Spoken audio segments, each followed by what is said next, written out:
Hey there, KARE 11's Lou Ragoose here. We've been covering the disappearance of Maddi Kingsbury in Winona, Minnesota.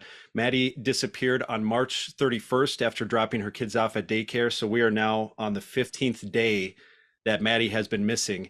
And joining me now to talk about it is her sister, Megan Kingsbury. Megan, first of all, our hearts go out to you, everything that your family's having to deal with right now and for the past 2 weeks. How are you doing right now? I'm hanging in as best as I can. Just kind of waiting with bated breath every day until we can figure out where Madeline is. And you've been kind of the face of all these interviews for the family. It must be pretty personally exhausting for you as well. Yeah, it has been. I've had to take some breaks from it, but I feel like it's kind of the best thing that I can do to advocate and keep her name and her face out there. So I'm happy to do it. Okay. I'd like our listeners and viewers to get a better idea of the person that Maddi is. Where did you guys grow up and where did Maddi go to high school? We grew up in Farmington, Minnesota, and Madeline went to Farmington High School down there. She was a cheerleader and very involved in a lot of things with her school. Okay. And then just tell me a little bit more about your family. She's a younger sister to you? Yep, she's the youngest. There's three siblings. So Madeline, myself, and then we have an older brother named Steven. Okay. And personally, you and Maddi very close. Very, yes. After graduating high school, where did Maddie's life take her from there? She decided to go to college at Winona State, down here in Winona, and she had a great time. She loved it here, did really well at school, and most people, when they come here for school, they don't stay, but she did because she loved it. It's a beautiful area. She had a lot of really great connections that she made here, so she's been down here ever since. And where does Maddi work and what does she do? Madeline currently works at the Mayo Clinic. She's a clinical researcher. Gosh, the department name is long, but I know it has to do with like infectious disease. Um, and she had done some work approving um, some grants and things to do with kind of some like medical studies and things like that. She works from home most of the time, but a couple days a week she would go up there physically, To talk to Rochester. stuff. Yes, yes. Okay. And how far of a drive is Rochester from Winona? Um, I think it's about an hour or Mhm. so. Okay. And so where in Winona does she live? Is it like in town or in the country? It's pretty close to town. It's kind of right on the border of Winona and Goodview.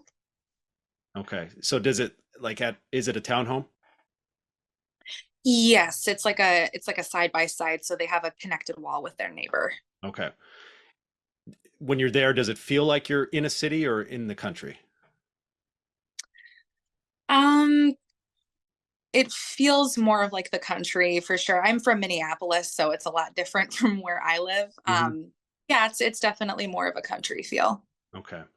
And from what I understand, she was living with the father of her two children. Yes.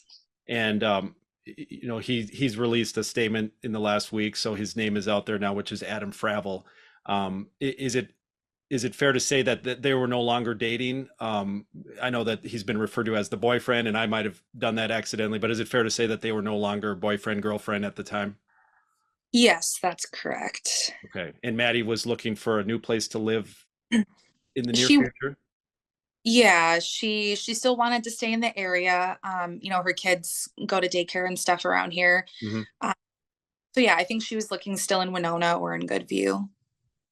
Okay. And so you mentioned that she worked often from home. Does that for her consist of like a lot of like checking in with meetings with people, or is she kind of like really working on her own at home? I think it's a mixture of both. They use Microsoft Teams, and so it would show when she was online, and people would call her, message her often. she did a lot of emails, and then yeah, she did a lot of stuff on her own too. And how often on a normal day do you communicate with her? A lot. Hmm. I work from home as well, so I mean, sometimes we FaceTime and just kind of co-work together. But yeah, I would hear from her every single day, at least probably 2 or 3 times. Okay, and she has two kids. How old are they? Her daughter Eliana is 5, and her son Noah is 2. Okay, and I mean that's just heartbreaking for everyone to imagine. But how are the kids doing right now? They're doing really well. They're in a safe place and in really good hands, so they're doing great. Okay. Um, can you tell me a little bit about what Maddie's normal routine would be on a day where she, gets up, gets the kids ready, and then what happens from there? Yeah, yeah. So she'd get up, get the kids ready to go. Her daughter Eliana would go to a preschool a couple days a week. And then the other days they would both go to the same daycare. So they'd get dropped off at daycare, and then she would come back home and just kind of be working for the day. Um, she might run an errand or two in the afternoon. She loves Target, so she'd go get stuff at Target. Um, yeah, she would pretty much be home and then go pick up the kids. And after that, I mean, she'd be with the kids all the time. With the warmer weather out, they go to the park and stuff. Um, but yeah, her days revolved around those kids when she wasn't working.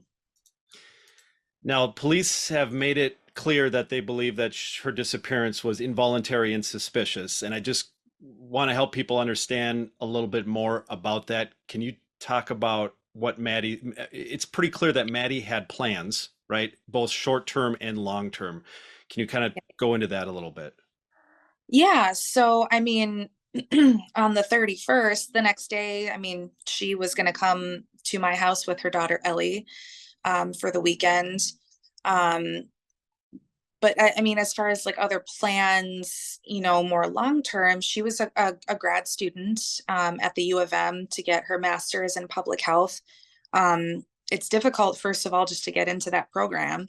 And then, it definitely signifies that she wanted to further her career.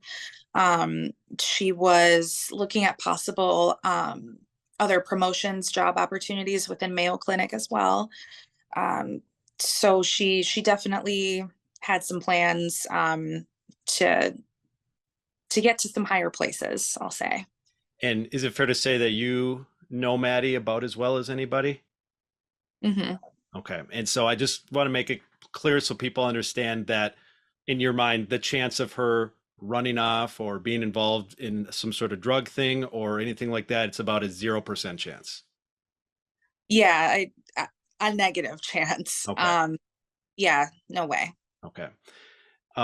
Now I know you've gone through this so many times, but just kind of take us through the day of the 31st from your vantage point. Yeah, so we both get up really early for work, and she's up early with the kids. So um I will typically hear from her before 8 a.m. sometimes. I had sent her a funny photo the night before. We went on a trip together last summer, just a long weekend to Rhode Island. So it was just a funny picture from there. She didn't see it until that morning of the 31st, and she just kind of sent a response back, LOL, and um, and I had responded to it, just kind of general like chit chat. Um, and that was at like 8:15 that she sent me a message, and then that was the last that I heard from her. Um, and I didn't hear from her the rest of the day. Didn't really think about it. I know she's busy. Um, and then my mom reached out to me probably around 6 p.m. asking if I had heard from Madeline, because my mom had sent some messages and I think maybe tried to call her throughout the day with no response, and that just isn't normal. And I was like, nah, she's fine. She's probably busy with the kids. But I did send her a few messages. Hey, mom's concerned. Can you call her? Text her back. Um, I didn't get a response to that. Uh, so a couple of hours went by and I tried to call her a few times. It rang, but went to voicemail, sent her a few other messages. Um, and it was about 7 o'clock. I reached out to some friends of hers. Nobody else had heard from her. Um, and that's when we kind of started to get concerned. I reached out to my dad.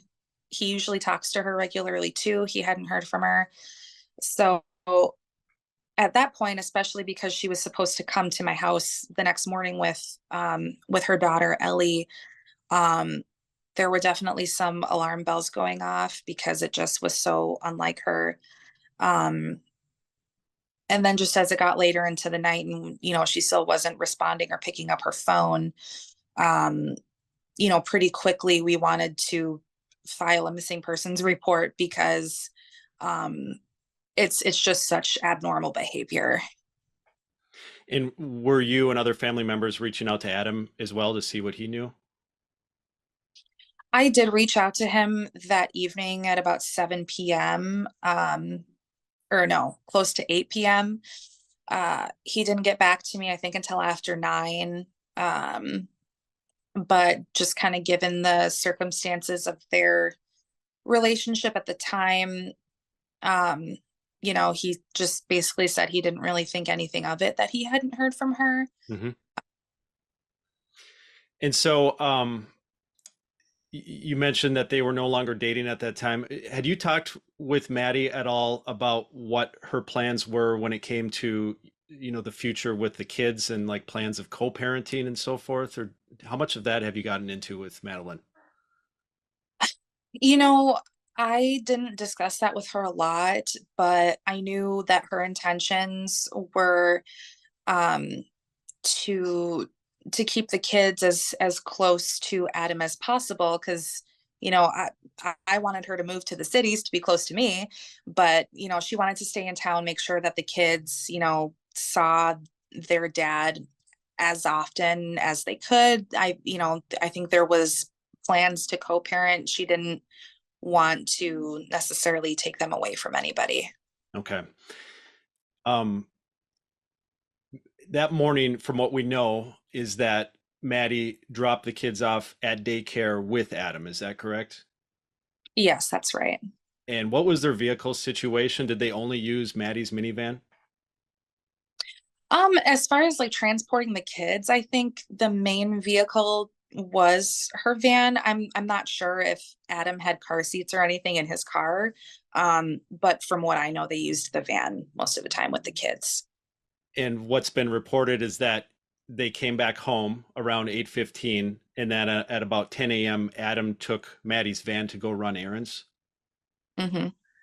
Does he have a vehicle that he could run errands in himself, or would he have to use Maddie's van? He has his own car. Okay.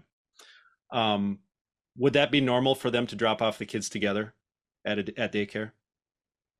At first we questioned that too. But after law enforcement had further spoken with the gal that runs her in-home daycare that the kids go to, I guess it was fairly common for them both to be there. Okay. Would it be common for him to pick up the kids alone? I would say no. Okay, but that's what happened that day, correct? Hmm. Um, the kids, I've reported through my public court documents that they were taken into protective custody a few days later. Have you and your family been able to have any contact with the kids? We have seen them. Uh, but as far as like who they're currently staying with and stuff, I'm not able to divulge, but we have seen them, Yeah. yes. Okay. And of course, we don't want to divulge anything that could hurt that case or hurt the investigation in any way. And speaking of the investigation, I'm going to concentrate on things that have been reported here, and any follow-up questions that come from that, because I understand that there are certain things that police hold back because only the perpetrator would know certain things. So that's why Mhm. they hold back information in those situations as to not ruin any potential charges that anyone would face at a future time. But it has been reported that that minivan was seen on a certain road during a time frame. That was one of the first things that came out on the first couple days. Can you give us a little bit of context, like where is that road from Maddie's house or from Winona? Yeah, so there was some footage from, I think it was a Quick Trip or a gas station. I think it was Quick Trip in Rushford, Minnesota, actually. So I think that's like 20 minutes from Winona. Um I don't know that that footage shows specifically who's driving, Mhm. but it just kind of shows it going to and from. And what time was that again? Oh gosh.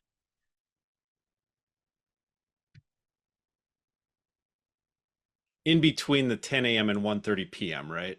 Yeah, sorry, the timeline is Yeah, like, that's the time frame well, that's been reported so far.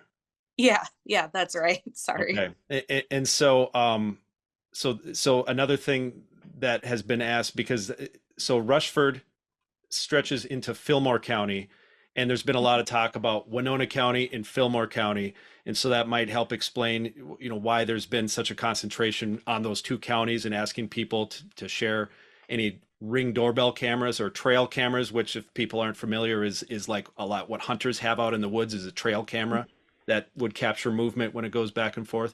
Mhm. I'm sure you know that like how important that kind of evidence is for this investigation, right? Yeah, extremely important. So just to bring the people up to speed, if they haven't been following it every day, how much of this area, to your knowledge, has been searched now? Um, I don't have an exact number, but a lot. I think over the past weekend when they had the mass searches going on, I think just in those few days, they were able to cover like 32 miles of ground. And since then, I mean, they've got people out every day. My older brother, my fiance, and a couple friends of his, they're all army guys, and so they're out covering ground every day. Um, but as far as a total um number right now, I don't know. And law enforcement has been open and saying that they're doing very targeted searches on areas of interest that they've developed over the course of the investigation. Um, I'm just curious, how do you and your family feel right now about the fact that nobody has been arrested yet?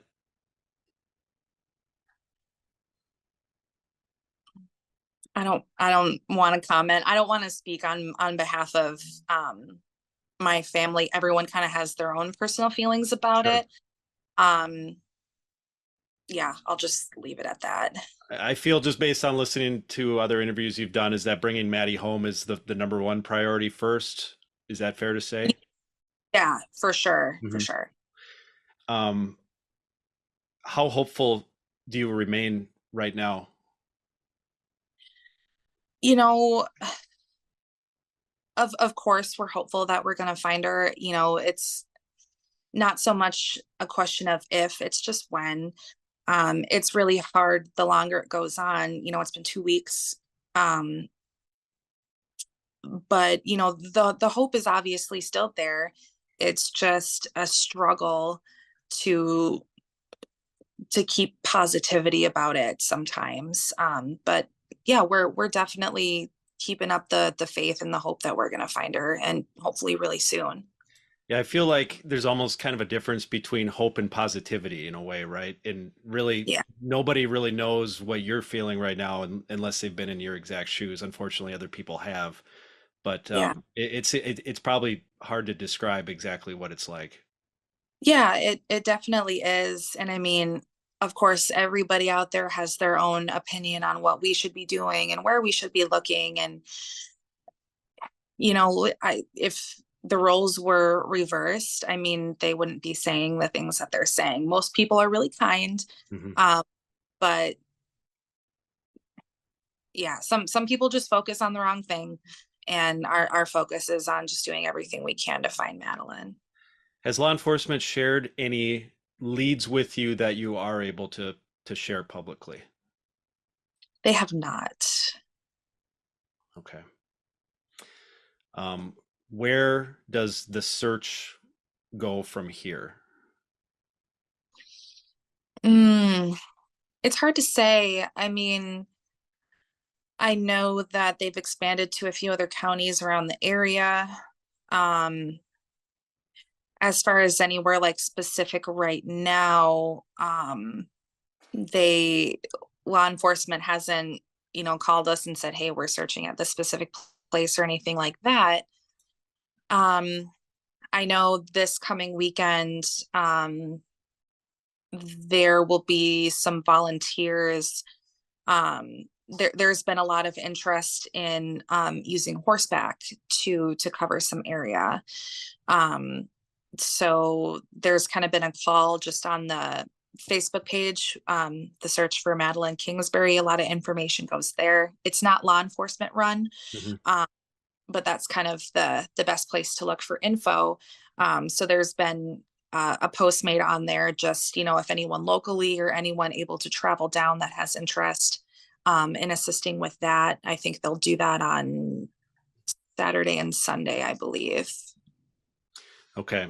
And so, of course, it seems that there's no shortage of people that want to help. You mentioned the Facebook page, the search for Maddi Kingsbury. Are there any other resources that people should know about if they want to help or follow what's going on, at least? Yeah, I would recommend following the Winona Police Department Facebook page. They don't necessarily post every day, but kind of all the latest that they're able to release, they do put on there. People can follow myself, Megan Kingsbury. I may not add people as a friend, but anything that I share in relation to this is public. Hmm. So anyone should be able to see that as well. Okay. Um, I realize that there are certain things that are sensitive and you can't speak to. I just wanted to ask about this statement that was released by Adam Fravel. I'm sure you read it and are familiar with it. What are your thoughts on that? Um, we don't really have any comments that we want to make publicly at this time about his statement. Very well. Um, any last words that you want to leave with the public and people that are following Maddie's case so diligently? Yeah, just so many thanks for everybody that has volunteered their time, their services, anyone that has donated to Maddie's GoFundMe or my Venmo. The funds are used for, they're going to be saved for anything that her kids need, anything that we need, any search related costs while we're here. um just a ton of thanks and gratitude for people that have helped in any kind of way. um Obviously, sharing anything on social media to keep the word out there is really appreciated as well. um and yeah, I guess just keep her name out there. Volunteers are more than welcome to continue to organize and go out and search. You don't need permission from law enforcement, so please keep doing that. And yeah, just thank you for keeping us in your thoughts and your prayers too. All right. Well, thank you so much, Megan. Once again, my heart goes out to you and your family, and I can say the same for everyone here at KARE 11. We'll continue to cover the case and any updates on KARE 11 and KARE11.com, and I really hope that you get some news very soon. Thank you so much. Thanks again.